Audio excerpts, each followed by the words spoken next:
네, 오늘은 좀 신랄하게 좀 비판을 해야 될 그 엘리어트 파동과 개인 이론에 대해서 좀 얘기를 해야 될 것 같아요. 사실 제가 저번에도 살짝 농담 삼아서 얘기했지만 오늘은 좀 약간 신랄하게 비판을 예, 하겠습니다.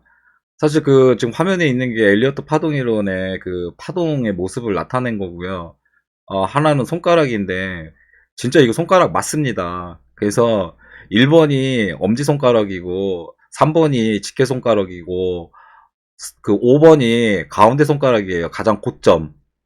예, 그러면 1번의 엄지손가락의 상승, 집게손가락 그 3번까지 올라오고, 그 5번 가장 고점인 가운데 손가락이거든요. 그리고 A에서 B까지 가는 그 B 파동은 약지 손가락이에요. 그럼 약지 손가락이랑 비율 계산해보면 약지 손가락이 제일 두 번째로 길거든요.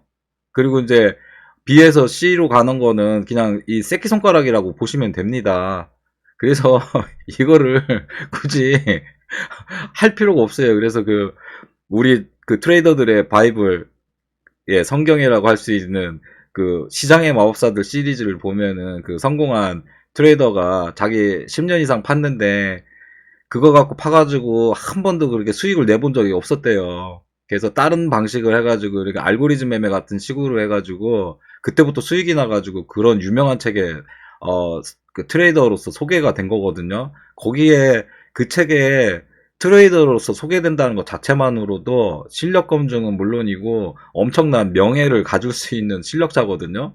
근데 그런 양반이 그렇게 얘기까지 했을 정도면은 예 알만하죠.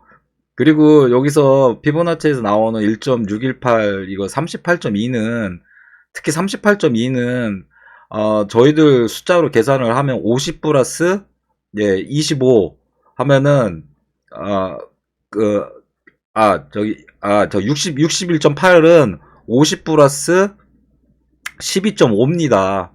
그래서 그러면 62.5가 나오거든요. 그럼 0.7%밖에 차이가 안 나요. 그래서 0.7% 차이는 그냥 뭐 퉁 쳐도 되는 숫자고요. 사실 정교하게 하면은 0.7도 계산해서 저희들 계산 4분할 계산 방식으로 하면 답이 나옵니다. 그리고 38.2도 그 저희들 계산했을 때 25% 나오잖아요. 25%의 절반 12.5를 하면은 37.5가 나옵니다. 그래서 그 0.7%또 차이가 됩니다. 그래서 두 개의 합은 100이 되는 거거든요.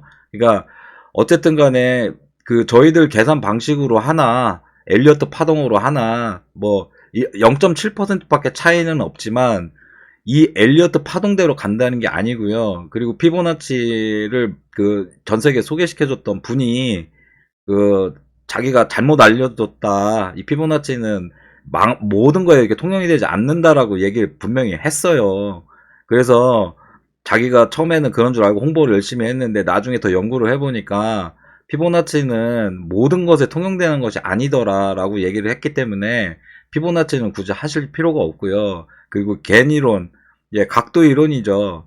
겐 이론도 사실 그 피보나치 같은 거를 이렇게 적용을 해가지고 각도 계산을 하는 건데 물론 각도라는 게 틀린 거는 아니지만 그렇게 파가지고 공부할 정도만큼의 그런 거를 줄 수는 없어요. 그래서 공부하실 필요 없습니다. 그리고 뭐 제가 시계 각도 했다고 해서 그거는 좀 달라요. 그 분포도를 보는 거거든요. 어떤 방향에 몇 퍼센트의 점유율이 있는가, 얼마만큼의 가격대가 그쪽에 형성이 돼 있는가, 이제 그런 거를 보려고 하는 거지, 그 각도 이론대로 해서 각도대로 올라간다, 내려간다라기보다는 그 분포도를 좀 확인하는 차원에서 하는 거예요.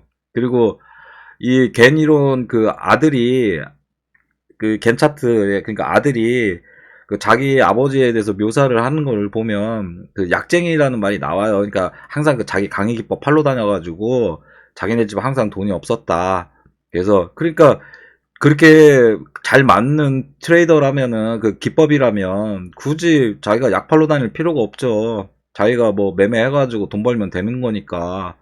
그렇지 않겠습니까? 상식적으로 생각을 해봐도. 그러니까 이런 그 사냥 도구를 파는 이런 뭐 기법 장사하는 사람들 말을 믿지 말라는 거예요. 그러니까 오직 증명되는 거는 이런 계산을 통해 가지고 그 사람의 설명이 아니라 저 사람이 말한 거가 말한 거를 내가 검증할 수가 있으면 되는 거예요. 실시간으로. 아, 계산을 해보니까 이 사람 말이 맞네. 그러면은 그 사람의 기법은 맞는 거예요. 무슨 말인지 아셨죠? 이게 뭐 추상적으로 이렇게 해서 될 문제가 아니거든요. 이 우리가 트레이딩 한다는 거는 예술하는 게 아니에요. 이거는 먹고 사는 문제이기도 하고 돈을 날릴 수도 있는 문제이기도 하기 때문에 어느 정도 그 예측 범위 한도 안에서 계산이 나와야 됩니다. 그래서 그 갠 이론이라던가 엘리어트 파동 이론은 공부하다 보면 좀 흥미가 생겨가지고 이런 것도 파보고 싶을 텐데 하지 마셔요. 그냥 차라리 MACD를 쓰시든지.